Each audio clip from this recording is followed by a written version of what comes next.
What's going on? What's going on? I see people are starting to jump in here. We'll get started. Today's going to be a really dope session. I hope folks are paying attention.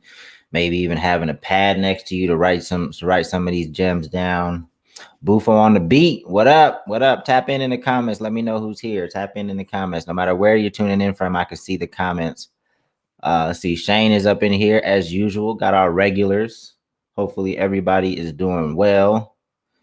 Yeah, feel free to tap in the comments. Shane said he's got his pad ready to take some notes.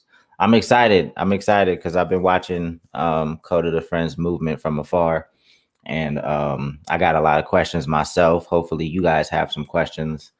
So as soon as Deryck pops in here, we will get it started. Impulse, what up? Dame time. Yes. I'm a fan of Dame Lillard too, man. Not just because we have the same name. I wish he played with Bron. I wish Dame Lillard played with Bron because then the Dame's my second favorite player, and I can't root against Bron, so I want him to stack as many chips as possible. But I hate that him and Dame can't get a ring in the same season. So anyway, all right, let's see who else is up in here. King Swisser, what up? Arnie is Art, what up? Kingsford Music, what up? What's going on? People tapping in from Periscope, people tapping in from Twitch, from YouTube. All right, here we go. We got my man. Here we go, Deryck. Hey, what's up? Deryck, what's going on, man? Chilling. Just trying to wrap up the year. Yeah. Get everything in order. But just grinding. How you doing? And what a year it's been. That Where are you in New York? Yeah, I'm in New York. I'm in Brooklyn right now, but typically I work out of the city. Okay. And where are you from originally? New York? Yeah, I'm from Brooklyn. Okay. Dope.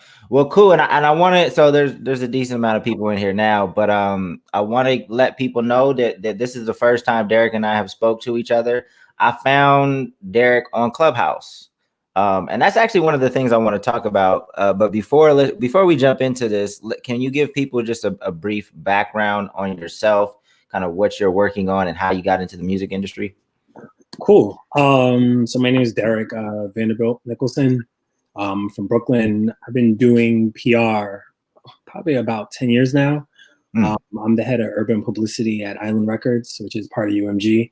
And throughout my career on the publicity side, I've worked everybody from Jeezy to Big Crit, DJ Khaled, Maya, JoJo, Omarion, Mila J. Probably forgetting tons of people.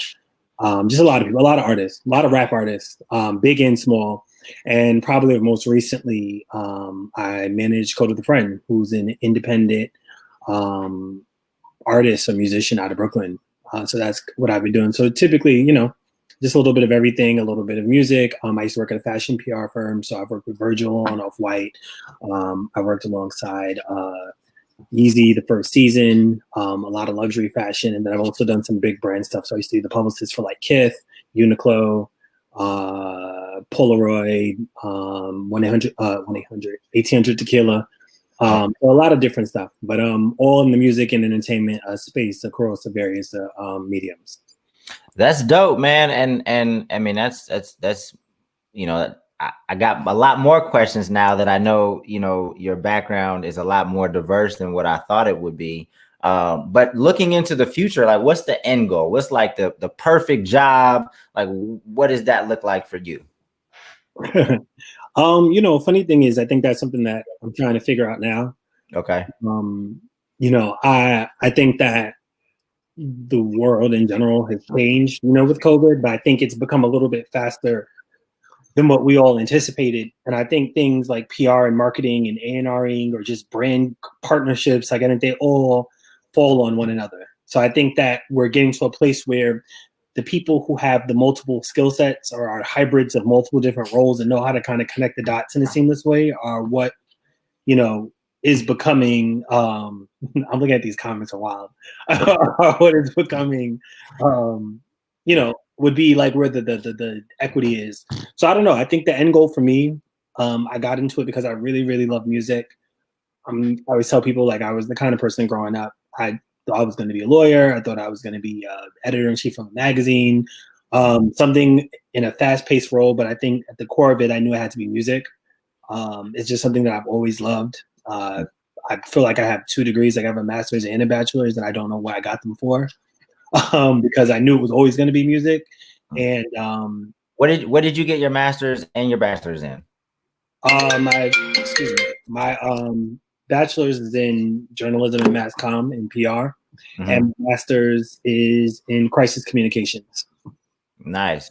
So yeah, I mean, I don't meet too many people in the music industry with advanced degrees. I have my MBA, you know, and I don't know if that plays a part in this, but when I heard you speak on Clubhouse, I was like, this cat gets it, and that's why I wanted to reach out. So that's one of the things I want to talk to you about, and one of the things that people ask me to talk to you about is Clubhouse, because Clubhouse can be a pretty powerful tool, and you know, I use it. The way I use it is I'm trying to find people to bring onto the Music Entrepreneur Club.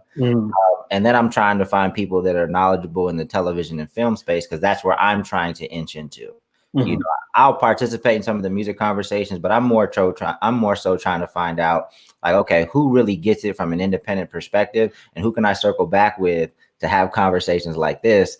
And when I heard you speak the first time, I was like, okay, I could tell this cat gets it. But what are you know, what has your Clubhouse experience been like, and how would you approach it, and how would you encourage up and coming artists to use Clubhouse, if at all? I think that for me, Clubhouse, when I first got on Clubhouse, I really didn't use it at all. I probably was on the phone for like 2 weeks. I was like, I'm gonna delete this. This is garbage. Right. But I think that overall, I've gotten a lot more engaged on Clubhouse. I think that it's an interesting platform that I think has pros and cons. I think one of the things I've discovered early is the idea that artists and people who work in entertainment who are a bit more experienced, and then people who actually want to learn, it gives you that one-to-one connection that is really hard to find other places. I know it's easier for somebody that works in the industry to get in contact with a producer or a manager or somebody else, or even the fact that sometimes there's people who've been in rooms with people that now, you know, you get to email them and then they follow back up because they're familiar with you from Clubhouse. So I can only imagine like what that point of discovering, what that point of, you know, even opening that door means for somebody that wants to get into that industry. And I think that's, you know, what the app is. It's become somewhat of known, you know, in my community or as a music industry app. But the thing is, it's a public app that's in a beta, you know, form that's eventually going to be changing, and for, you know, the vast multitudes of whoever wants to join. So I think for me, what I found to be positive, or what I found to be a real piece of equity, is in this business, there's still an element of networking, and there's an element of talking to people that needs to happen. And during quarantine, it's really difficult for that to happen because there are no Grammy parties, there are no, you know, artist listenings, there's no studio sessions that you're going to. So it's a really good, you know, gives you some FaceTime with people that, you know, a lot of people, it'd be hard to get them in one room at one time, you know. And I think that it allows people, you know, especially for those people who aren't executives. So I had urban publicity, but I'm a director at Island, and, you know, and on the management side of things, like, I feel like, you know, I'm still growing. So I think it does allow to give you some FaceTime amongst the industry with people you know and people you don't know. And I think, to your point, is you do meet and understand people that have a lot to offer, and you might have never really ran into them. And I think that out of that can spur new business opportunities. It can spur new points of discovery for an artist or a producer to be discovered, or to just really be able to express yourself at a time when I think that there's just intellectual property is super valuable. And I think that, you know, people who are able to come into a room and explain something. I mean, I just last week did more research on like Harry Fox and, like, you know, organizations that collect your royalties that aren't like performance rights organizations, which I wasn't fully, you know, educated on. So I think that there's a lot of positives, and then, like with any place, you got to weed through the stuff that, you know, might not be applicable to things that don't matter. But I definitely think that is something that has really been innovative during quarantine, especially for myself, and I can imagine a lot of other people that are here. Yeah, no, I think it's been a pretty powerful tool. What I do encourage young artists to do is just kind of slow down and because a lot of people get on the app and they see who's on the app, they get excited and they're rushed, like, I want to network. And it's like, okay, slow down for a second, you know, do your research on some of the, because in some of the rooms, there's like some real heavy hitters, you know, and you don't want to be all super excited, rush to network, say something crazy, you know, and then possibly mess up an opportunity to build with that person. So I always try to encourage folks, even off of Clubhouse, is you have to be patient in building some of these relationships, be strategic in building some of these relationships. And I think I'm gonna write like a little, probably not even something long enough to call it an ebook, but just some tips and guidelines on how to approach Clubhouse if you're trying to use it as a networking tool. Now, if you want to just use it for fun and entertainment and you want to go into the moan rooms and all these other crazy things, like, okay, have at it. But if you want to be more strategic and use it to build, you know, positively with folks, then, you know, you might want to move a little different. Dope. So, okay. So you're managing Code of a Friend. How did that start? How did you guys initially meet, and how did you guys, you know, develop this into a management relationship? So I've actually known him for a really long time. And he came to me, and he's always been super dope. So prior to him being an artist formally, he really got to start. He used to do a couple of things. So he used to be a videographer. So he did a lot of videos for like Blue and Asher Roth. He kind of built up his, you know, name in that space. So creatively, he's always been somebody that people have respected for being a creative person in music entertainment space. And then he also used to do these showcases called Flight Nights. And that was in Brooklyn. It's like one of the earliest places where like Capital Steez and Joey Badass, the whole Pro Era situation, kind of got on stage. People, that was their first like interaction with them. So these showcases, they used to happen in Brooklyn. There was a big focus on independent, like underground artists. And that's something that he fostered in Brooklyn or in New York, that really helped him to also be kind of like a plug, you know, in the space for artists and kind of just being like a creative energy that was always been around that. So ahead of releasing his first EP, which was Palm Tree Liquor, he came to me probably maybe a month or so ahead of the release and was like, hey, I want to do this music thing full time. Like, this is it. This is what I want to do. And he sent me the tape, and I listened to the tape. It was like a SoundCloud link. I listened to the tape, and probably like, I was like, this is one of the best bodies of work that I've heard from anybody in a long time, like a new artist. And the other thing, you know, for context, I think was important is like he's a trained and untrained musician. So he's classically trained in the trumpet, but he's also taught himself how to play strings, keys. I believe he plays something else, but I forgot. But he's also self-taught. So this is somebody that not just understands how to put together the construction of a song, but really understands like the proponents of music. You know, and is at the mecca of, you know, a place where hip hop has always thrived, you know, where it was created. So I think that, you know, I listened to it and I knew that it was something I wanted to work on at the time. I wasn't working at a label. I was working at, I believe I was just getting ready to work at SoundCloud. I listened to it. I was like, let's do it. So he, you know, we kind of just jumped into it. We were both very green. I mean, just on the overall business, we just had music and we wanted to put it out and we wanted people to listen to it. So we research. He's, you know, really great at conceptually thinking about how he wants things to come out. We looked at DistroKid, we looked at TuneCore, we decided to go with TuneCore. We signed up for a TuneCore account. We dropped the tape comes out. The press just like eats it up. They're like, oh, this is great, new artist from Brooklyn, blah blah blah blah blah. So how did you guys get the press's attention? Was it just the quality of music? Was it some connections you had? Like how did that happen? So I just pitched it. Like I tell people all the time, you know, even we internally, like we talk, and when it first started, I think he just wasn't sure. He's like, well, is this you doing this because you've done this for a long time, or is this me? And I think the thing that people need to know is like, a publicist can only put in front of a writer what you have. So we, like, you know, you go to the bank and you want to withdraw $1 million. If you ain't put $1 million in, my homie, like, you can't get it out. You can get what you put in. And it's the same thing with a publicist. Like, a publicist might be able to like get you in advance. They might be able to like get you a couple of dollars from what you want to withdraw if you haven't put it in. For the most part, most publicists can only get in what you take out what you get put in. And for him, I just, as an artist, he's just, in the early days, and he's gotten so much better. People were just into the music. I think they were into his authentic, message.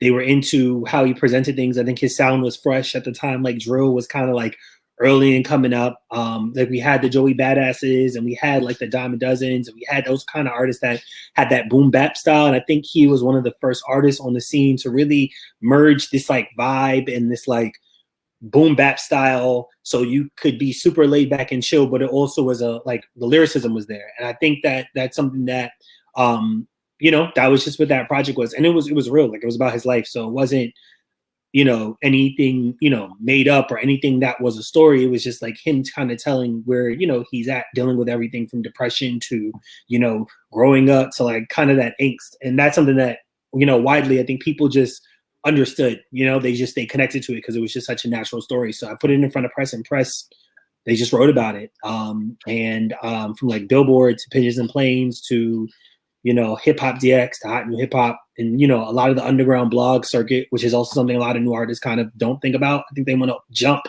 to like Complex, but it's like there's so many steps before you get there. They look at them to see like, is this person ready? Like you got to put the work in. So that happened, and but the fans were still building. So when I say how green we are, I probably almost a year into putting out this debut EP, I didn't even know how TuneCore worked. We didn't even know we had money till almost like 8 months later. We went in the account, was like, oh, there's money here.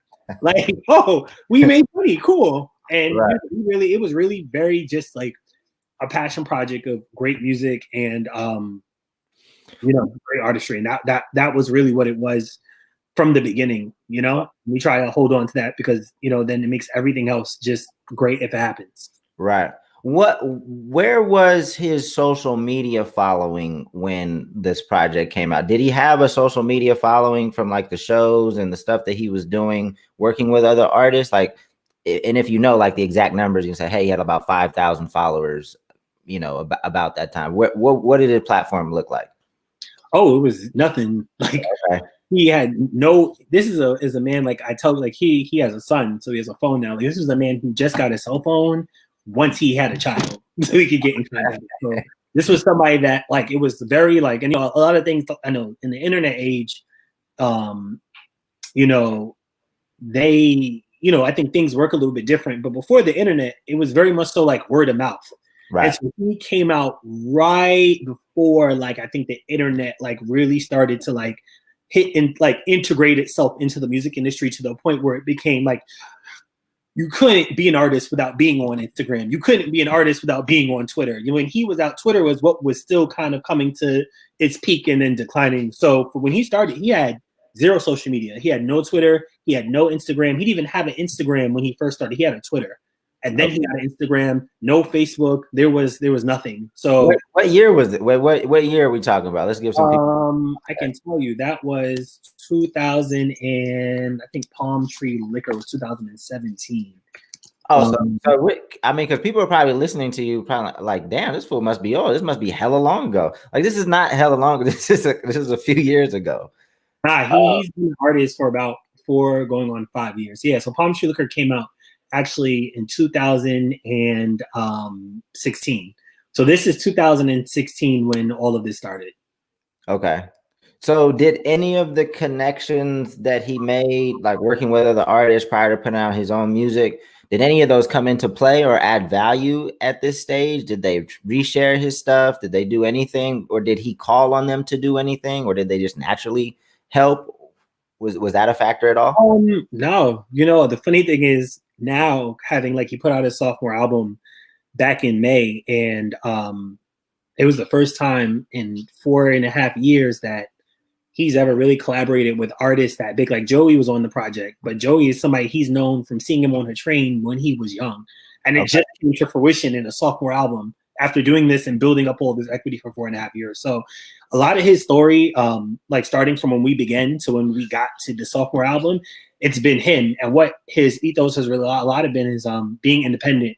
So if you look at his projects, all of his features are like other independent artists. there are other up and coming artists from LA or from Houston or from Miami. Like there are artists who don't really have much. And even on his album, we have this thing where he doesn't care how big of an artist it is. Like he mostly puts his friends on his music, or he'll put somebody that he knows. So we haven't had like, there wasn't a big artist that co-signed this first project. There wasn't like Joey Badass, like, oh, let me send this to this. Like it was just a kid from Brooklyn by himself putting his music on SoundCloud and kind of like the journey starting. Another big part that I think was great is that he also produces all his own music. So we don't have a lot that goes out of house. He writes his own music. He produces his own music. Probably most recently, we didn't even start mastering his music or even know what Lander was until the second or third EP. So we were just putting out raw music. So it's really been a journey, and it's really been like a work in progress, not on his part, but on my part as well. There's a lot like I didn't know coming into it. But listening to the story, and from the outside looking in, and I want to talk about the aesthetic and the way his videos hit. But you telling me that he is, I think you call it a trained and untrained musician. He's been shooting videos. The foundation is so solid, and there was so much work put in prior to presenting himself as an artist that I don't want people to glance over, because to me that sounds like that's the foundation of what he's building on. It's years of work that nobody saw, right? Is that? Yeah, no, it is. It's years of work that nobody saw, and I think it's still years of work that nobody has seen. I think that ultimately, like we're still working. It's not what it was, but there's still a lot of work to do. Right. So let's talk about the aesthetic. I know that I believe the visuals have played a strong role in his rise and his momentum. And I think we had Sherelle Jeffrey on. Did did that name ring a bell? We did a couple of things with Sherelle back in the day. Okay, so yeah, because she talked to his aesthetic a little bit, I think, when we spoke. But let's talk about that, because I think obviously artists need to be very visual and create some pretty compelling visuals. How does he? And his stuff is very simple. It's shot well. It's very simple, and I'm sure it doesn't cost as much as like I see other videos being produced, but it looks very intentional as well. How his videos are shot. Can we talk about the aesthetic and how he thinks about his videos? Yeah, a lot of that is just him. All of it really is him, but I say a lot of it because when he first started, there was no money, like there were no investors, we don't have a label deal. So there's no big advance that we got. And then we dropped 20K on the video. A lot of it was just really simplistic, concepting. And I think he was genius in the fact that when we first sat down, he had kind of shot a couple of these, and it's something where he always wanted it to be like a focus on the lyrics, which is why you see those subtitles at the bottom of the screen. And we tried to first like partner with Genius on this idea. Be like, oh, this would actually be like not even thinking about like, oh, like this could be ours. Like, oh, we should do this with Genius. Like maybe we can get other artists to do it, and this could become like a series. And what happened was, it didn't work out at the time, but it was really amazing because he trialed and error a lot of different content ideas. We were just actually talking about this the other day. He trialed and error a lot of different content ideas. If you look at his earlier things, a lot of what he did a lot of freestyles. So he like did a freestyle with like Static Selecta. He, had a freestyle like on tour with a couple of like local outlets. And that is kind of what spread. He'd be really active on Twitter, kind of just talking to fans. That worked kind of well. But when the Lyrics to Go series hit, it really became something that people just like, it hit like wildfire. And in that moment, like he knew and I knew that like this was it. Like this was his content piece. This was the thing that was gonna foundationally help to discover him. And from there, I would say for 2 summers straight, he was just churning them out like crazy. He would shoot 3 and 4 in a week. Every week, back to back, writing, like finding beats. And then he kind of just let them hit online. And the concept was super simple. We didn't have any money, so there was no money for these big budget videos. And it really was just about the music. And it was about what he was saying, because what he's saying is important. Sometimes with visuals, they become too overpowering to the message, you know? And to me, the test of a good artist is somebody who has a message and that's not over, everything's in agreement with it. And so that's that simple concept you see, like he came up with that, he shot all of these and he put them out and it became like the foundation for us. And it's grown into a Lyrics to Go series on YouTube that now has over 200 million views. And you know, he has actually 2 projects, Lyrics to Go Volume 1, that has come out, and that's very different from like a Code of the Friend album, because these are just like a bunch of loosies, like maybe 10 or 11 of them who have, you know, 30, 45 second to a minute songs is really just supposed to be about lyrics, the message, and things that are kind of catchy to go on. So that's become something that's become a template for us. But it just started from being scrappy with not having many resources. So how much content has come out since he put out the project in 2017? How many songs or projects has he put out since? So we have on SoundCloud some of the older catalog. We have just for clearance reasons, like we have Palm Tree Liquor, Paloma Beach, and then we have Anything, which are 3 EPs. And then just last year alone, or this year, he dropped 2 bodies of work within the same year. So he dropped Lyrics to Go Volume 1, and then he dropped his, well, excuse me, let me go back. He has Palm Tree Liquor, Paloma Beach, Anything, his debut album Photo. Then he has Lyrics to Go Volume 1. And we just recently in May dropped Everything, which is his sophomore album. Dope. Amongst like all of his Lyrics to Go YouTube series stuff, which is probably about close to 100 videos in the course of those years that have dropped. And then anything like socially or anything else he does, plus like just every day or every other day, you know, talking to his fans on Twitter and across like his socials. So he's been going hard. Yeah, I mean, he's been releasing a lot of stuff since 2017. If you had to say kind of what's his story, what's his messaging, and just kind of, you know, just very quickly, like what is Code of the Friend about? If you had to answer that question, like what would you say? Excuse me. No worries. I would say it's a authentic story.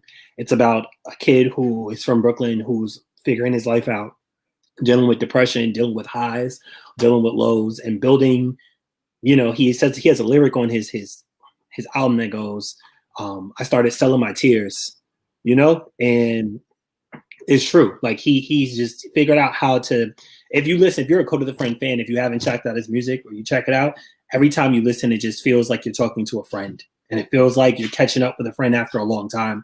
So, you know, it's really just his story. You know, there's no, you know, there's bells and whistles in the sense of it's interesting, but there's no bells and whistles. This isn't no big club banger, flashing lights, and high budget video. Like he's very authentic. Like what you see is exactly what you get. And I think that's something that has cut through all of the noise of a lot of major label artists and a lot of independent artists. And I think it's something that has successfully helped to give him footing in a space where he's just doing it by himself.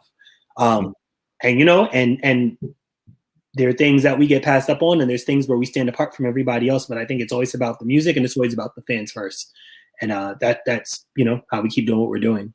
So that's the messaging behind his name as well, I'm assuming. It's just like my music is a conversation with a friend, essentially.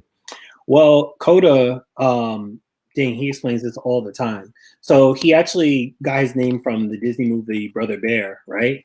Okay. And Coda basically how he took that and then he kind of thought like what else he can put on the back of it. He kind of came with the friend because that's how he wants it to feel. So to your point, to an extent, yeah, it is like Code of the Friend. It's just supposed to feel like you're talking to a homeboy, you're talking to somebody who, you know, who you haven't seen or who you have seen or you talk to every day. And that's pretty much his ethos across the board.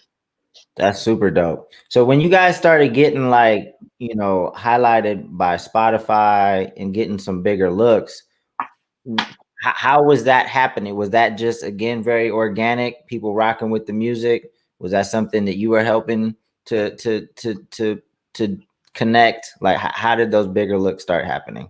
So, you know, one of the things that a lot of people say I see a lot, because I feel like we do these chats, right? And I feel like people talk about what they've done, but everybody sits in the room and nobody gets any gems. So I'm going to try to do that so you guys can actually have things to walk away with. But this was an artist that we just met Spotify last year. Every playlist that he's ever had, I mean, it's just been because people like the music. There's never been one email to a Spotify, Apple Music, YouTube person. There hasn't been this great campaign to get behind them, get them to get in bed. Everything was the first album that we got full DSP, you know, across the board, from playlist covers to playlists to, you know, out of office opportunities. We had like that online billboard with billboard.com. We had a global campaign with Spotify. He was the cover of Pollen. And he had a whole like MySpace campaign, which launched, which came with push notifications and international marketing. That was the first time any of this happened. But they had been supporting him, and other DSPs had been supporting him from the beginning. I would say probably midway through his career. And it was just because they loved the music. And I think that's why when we finally did engage with them, when we did have the conversations, it was strong because they, in a sense, came to us. You know, right. I think he's the artist that like, he appreciates all the support he gets, but to him, if he create a great body of work and give it to the fans and they love it and they have that synergy, then to him, like, he's content. So to us, like, I think it was just something to show that you can be a new artist and Spotify can mess with you, but you kind of have to, some artists can go the route where they have people they talk to directly. Some people don't necessarily have that, you know? And for those that don't have that, it's not impossible. It's possible to have a great relationship with a DSP, but the reason why they mess with us is because, like, he put the work in, you know? Like, they liked his music. They liked what he was doing. And so it just added to what he was doing. You know what I mean? When, you know, it was the first time I had done what we call commerce or sales.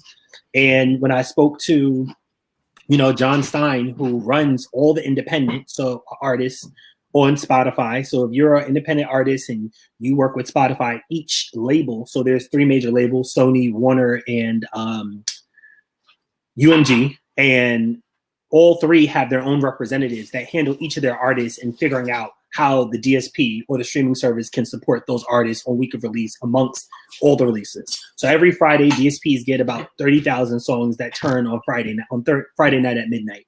So you have a representative. So John Stein handles all of the independent artists at Spotify. So if you're a DistroKid person, if you distribute through TuneCore, if you are a premier artist on SoundCloud, like that's the person you talk to. So if you should Google him. He actually has an amazing Rolling Stone story where he talks about Pollen, which is his tentpole playlist on Spotify, which specifically covers new artists and how that gives you like marketing things. And it tells you a lot of the things he looks for in order to highlight, you know, you as an artist.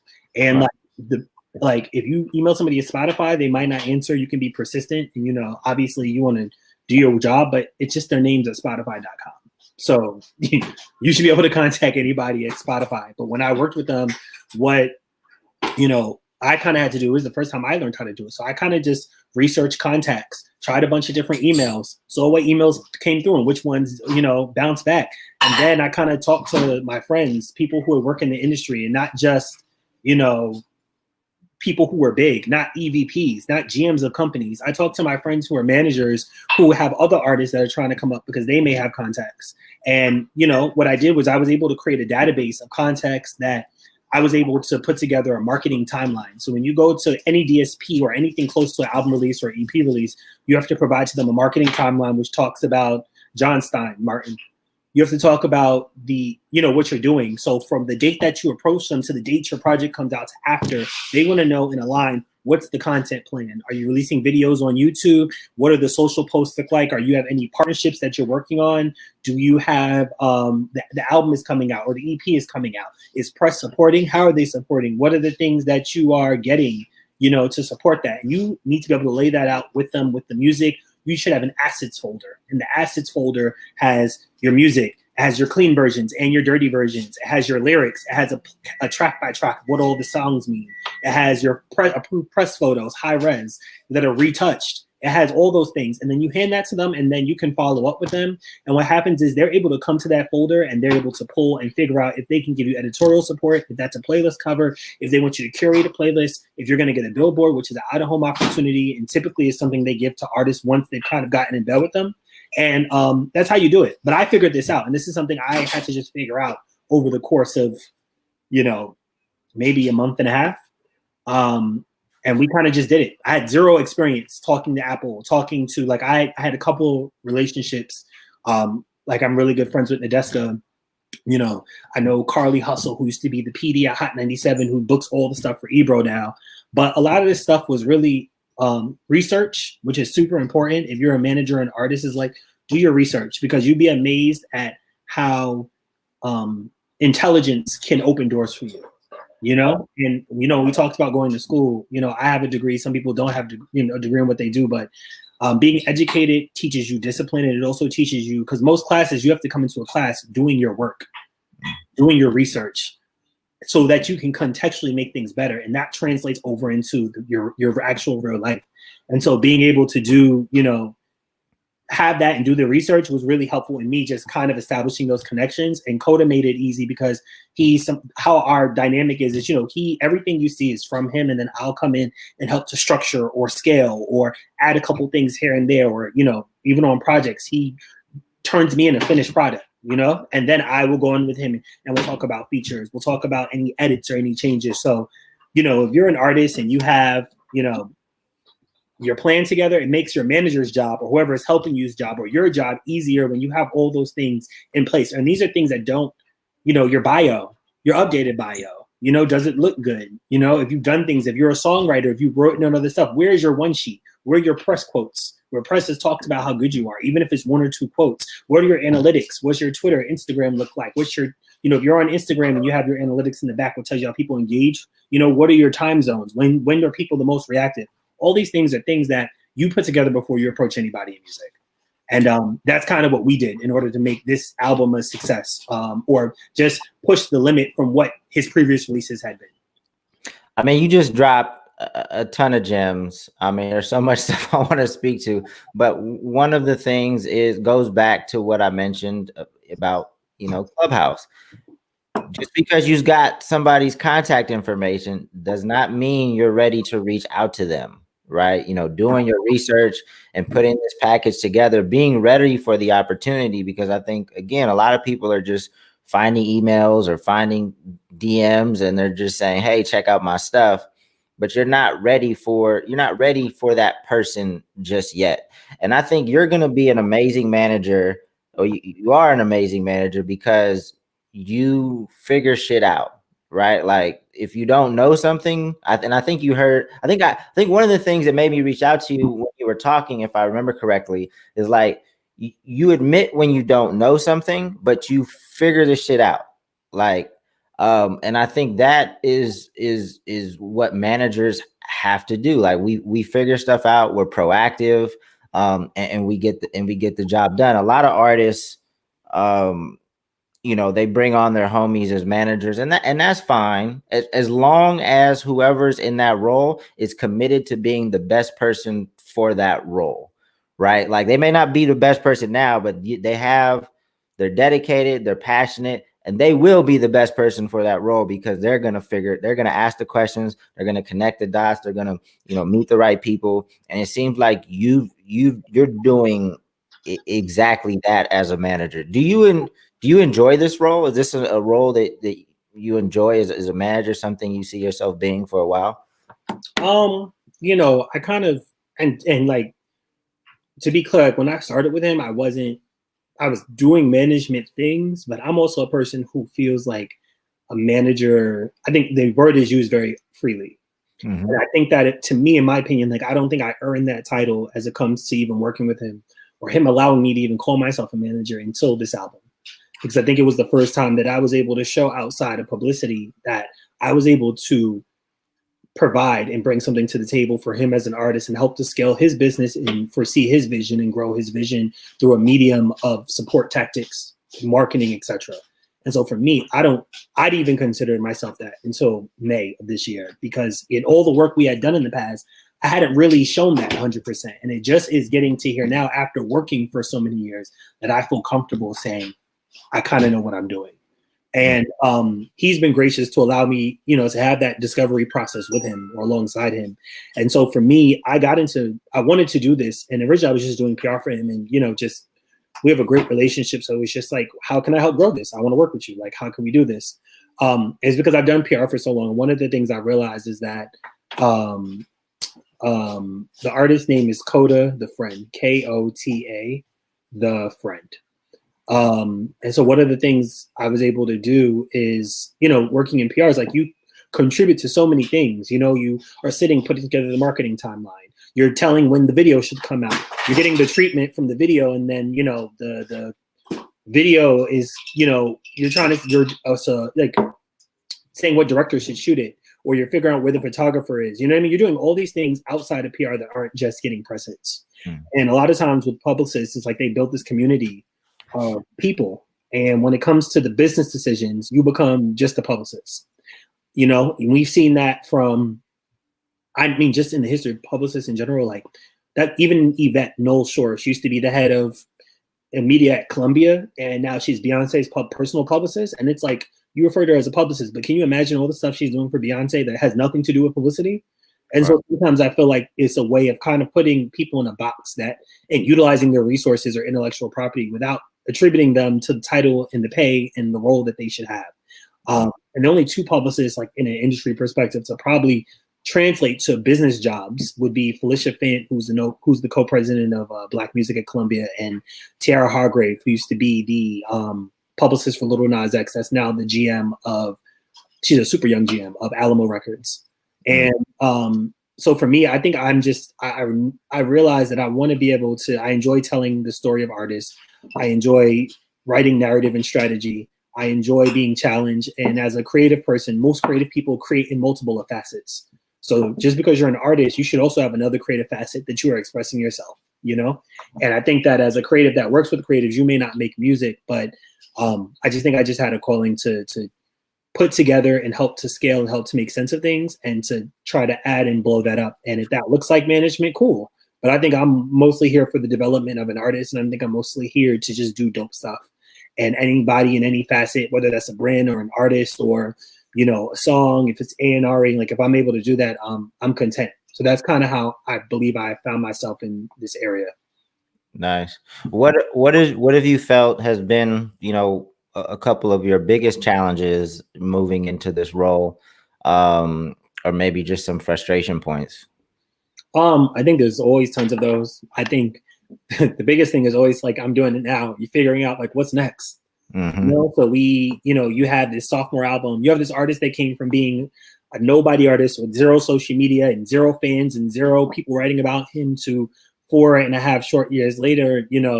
This is somebody who on his own has built a crazy base and career for himself. And like when his album came out, which was 100% independent, it debuted at #1 on the iTunes hip hop charts. It was the same week that Gunna's album came out. It was #1 for multiple days. It was #2 on the Heat Seekers album on Billboard, #1 on Pandora's Next Big Sound charts, or #5 on the Rolling Stone Breakout charts, on the Breakout 25, or it was his first hot 200 entry for an album for an independent artist. And you're still using TuneCore? Well, we use both. So we use DistroKid and TuneCore. It just depends on the artist, the song, the structure of the deal, because DistroKid will pay out royalties to artists that you work with, where TuneCore will not. So you just have to know what works for you. It's crazy. It's crazy to me that TuneCore hasn't developed that ability. To me, it's crucial as an independent artist not to have to worry about the accounting on a monthly basis if you've collaborated with, producers or other artists. I don't understand why TuneCore. I would imagine it's not that difficult. I mean, from a technology standpoint. Well, to me, I think what it is you just don't expect. Like for us, so at this point in our career, we talk to like with this album, one of my goals was I wanted to be able to talk directly to our partners. So at some point in time, like working at a label, I know that we have commitments for artists. I know songs that are coming. I know projections of who's doing what before it comes out. Like I want the same thing with him. Like I want to dignify him as an independent artist, and I want to dignify him as, business president and CEO of a company, And so for me, I try to handle him like I handle a business. My kind of unique selling point into how I even work with artists is scaling them like a business. At SoundCloud, I did artist PR, but I also did corporate comms. And one of those things is having like a roadmap And it's figuring out what are the tentpoles that help to build the business. When you have a business, you have like a brick wall, and everything you do is a brick added into the wall. And then people stand back and they can see why this thing is magnificent. So a lot of the things that you want for a business is kind of what I want for him. And when I look at that, it's like I want to be able to talk directly to our partners. That was a goal for this album. I felt like we had done the work. All of the albums are critically acclaimed. Every single album we dropped, Rolling Stone, Best Hip Hop Artist, Best Hip Hop Album of 2019, across the board. Like I felt like we deserved that. And so for us, now so we talk directly to Spotify. We have a rep. We talk to Apple Music. We have a rep. We talk to Amazon Music. We have a rep. We have a rep at YouTube Music. We have a rep at TuneCore. We have a rep at DistroKid. And that's something that as you grow, you want to start to be able to put a face to the name and the artist. You want to stop being a fish among the sea so that people give you the specific plans that how they're going to do it, because they can do it, but you have to be worth doing it in their eyes. And right. So for us, I think a lot of it was just reaching out and figuring out that contact and then building out, those plans. And I think the thing why you don't really see that as much with TuneCore on the royalty side is because I don't think that most people expect independent artists to have those type of collaborations. Now we're in a place where Tory Lanez, Kanye West, they want to be independent, but that's very different. Being in a major label system, building your career off of finances and things that most independent artists don't have, and then switching over to being independent once you've kind of built your base. But if you're an artist who's independent and building your base with none of this, no investors, like we don't take advances, no advances, money, we spend $10,000 to mix and master a project, that's $10,000 out of his checking account. Then that's something that, I think that's why they don't have it. And I think that even when we talk to them, they say this is one of the only artists we know out of all the artists that use the service that really truly are delivering like what they would consider like a major label content kind of thing. And maybe TuneCore doesn't have that because most artists aren't really discussing splits. They're not really discussing publishing points. Most artists don't really even understand, like there's the songwriting part to your points and there's the production part to your points. So if you have a producer, you are starting off with 50% of your money. If you're not writing all your songs, you're cutting that 50% in half. And I think that that's something that we had to learn because he keeps 100% of everything. It's just something that became important to us. But I think if more artists started to have those relationships, put out these songs with other artists, had that royalty split and that business aspect going on, it'd be a service that they would have to provide to stay comparable with the market. Right. Got you. I know that I've hogged most of the time. I do want to allow some time for questions. So no matter where you're tuning in from, whether it's YouTube, Periscope, Twitch, Facebook, if you type a question in the comments, I will see it and I'll try to get to as many as we can before the hour is up. So I will wait a second because I know some questions will come through. What does next year look like for you guys? I'm excited. I got some stuff in an email, just ideas, whatever. And I think that it kind of, one of the beautiful things about, I think what we have is, he took a little hiatus. So when the album came out, the album has done 40 million streams since it came out in May, excuse me. And he kind of stopped because he just wasn't really with George Floyd and everything going on in the pandemic.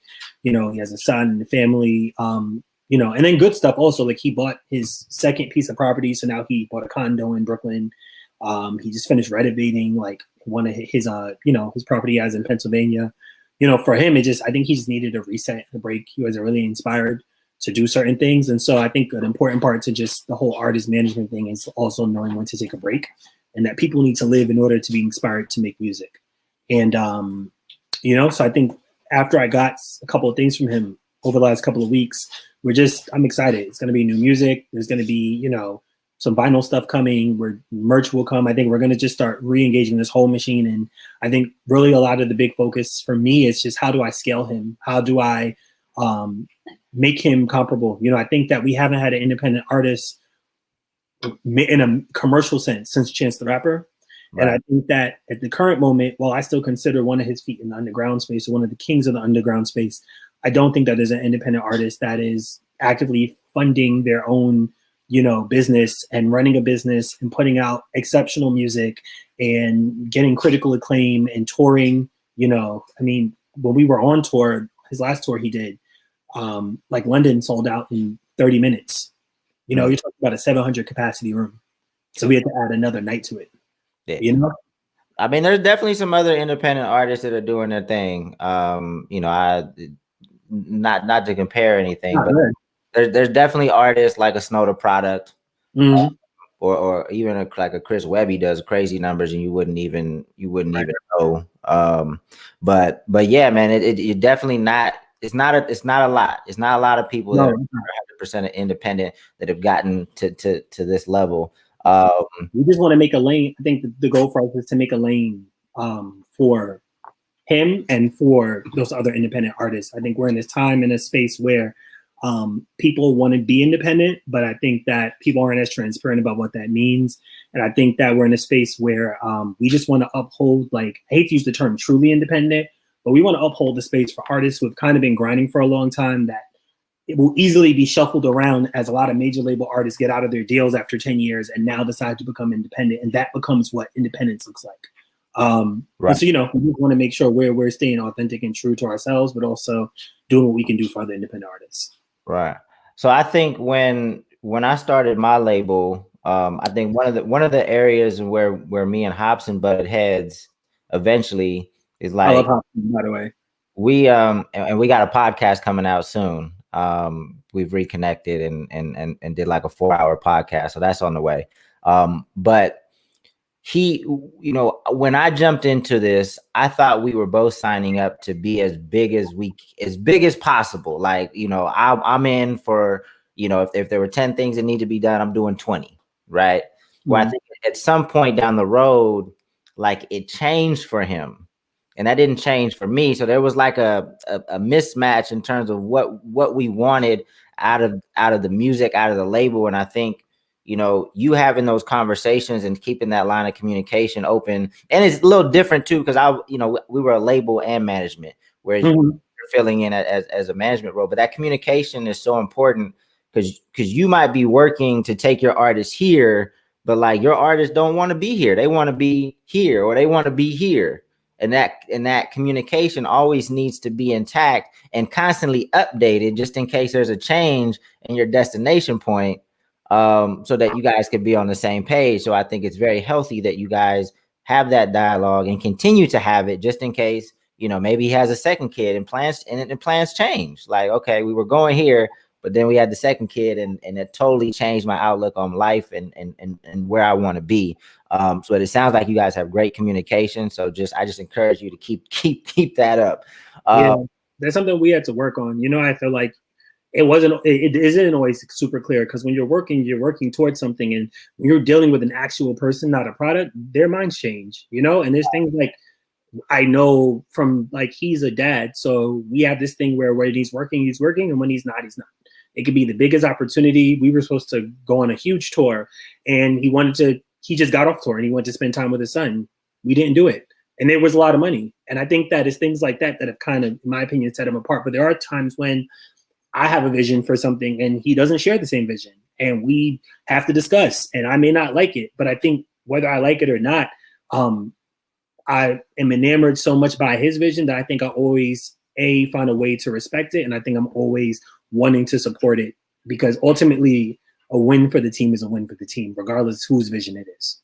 For sure. So we have a question from Martin. He says, how important are ads in your campaigns? Do you hire a separate marketing company? Are you guys running ads yourself? Do you run ads at all? What does that look like for you guys? So it's something that I always think is very funny, because we're like working at a label, we talk about it all the time. But for Coda, like, we've never had any ads. We don't run any ads on anything. We've never run an ad. I don't even think we even know what an ad looks like. We've also never been on TikTok. Like, don't know what that looks like. But I think that's because that's for him, you know? And I think that for us, we appreciate the potency of his fan base, because they haven't been, you know, driven to him through an ad. So an ads could be helpful for him, and it might be something we look at, you know, at some point in time. But I think for now, the way we kind of do advertising, Instagram has been a really big help, and those lyrics to goes have acted as like digital advertisements for us to drive discovery to build his fan base.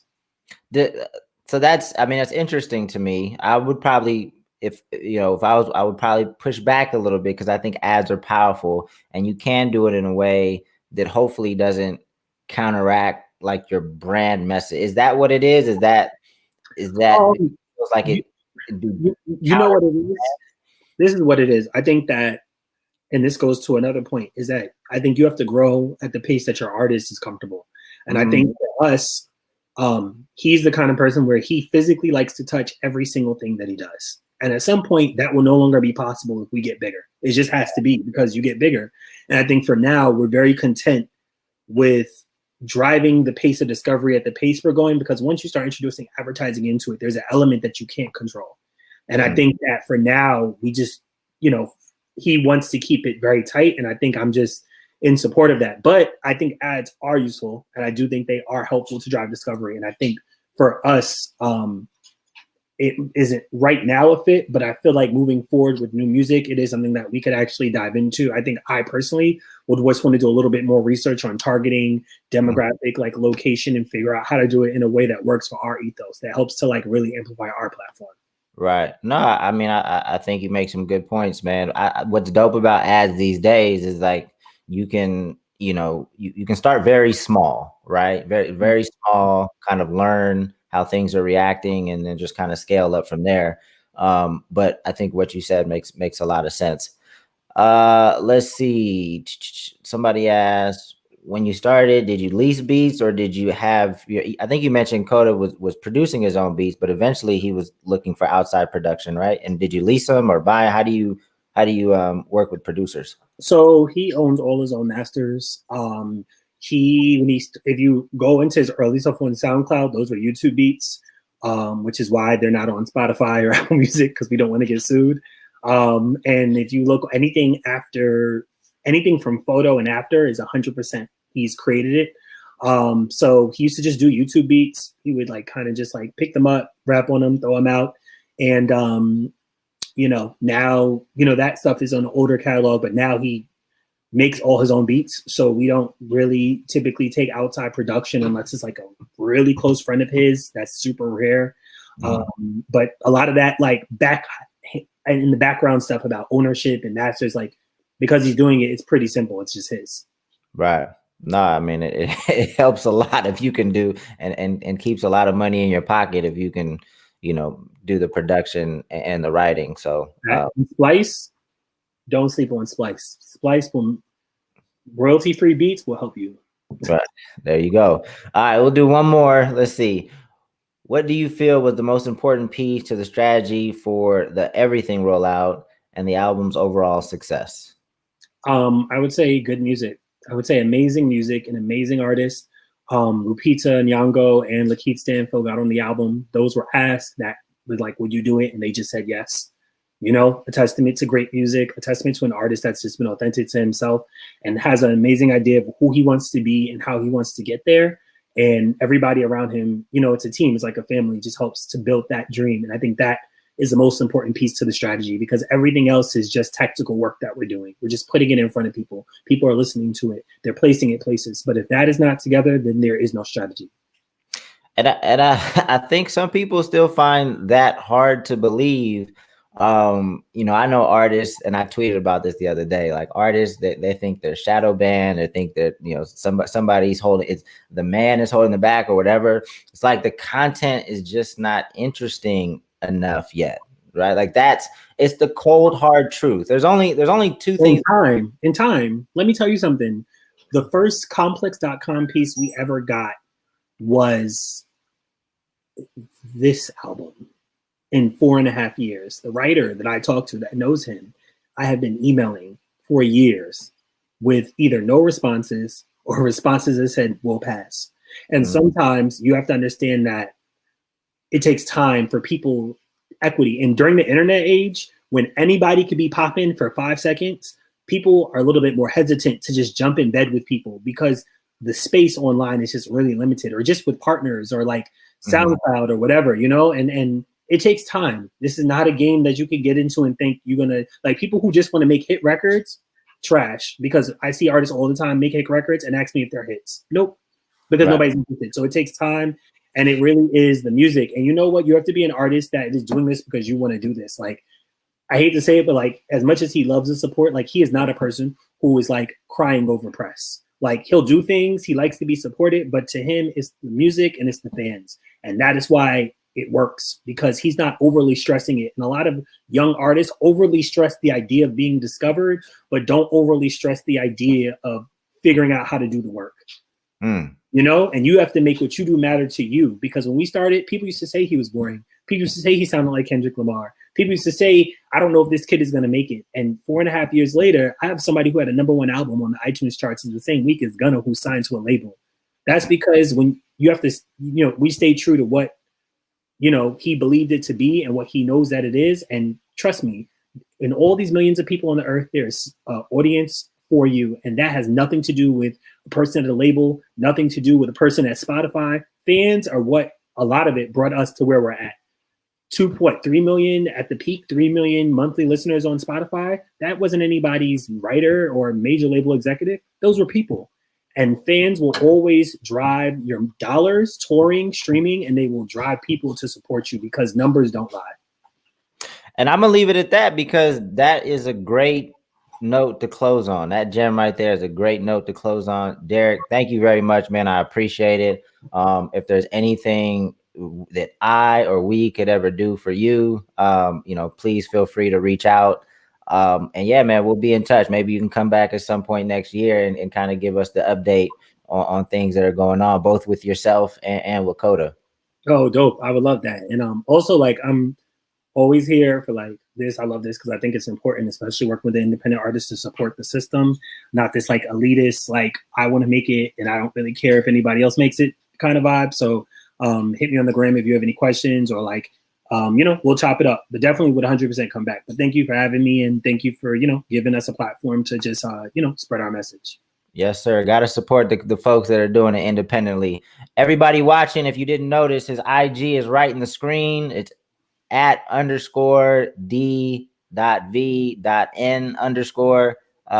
He opened up the door. I typically don't, you know, tell people to hit our guests up, but he put it on there, so I guess he doesn't mind. So all good. All right, everybody, enjoy the rest of your week. Stay safe, stay healthy, and we'll be back next week. Thanks again, man. Peace.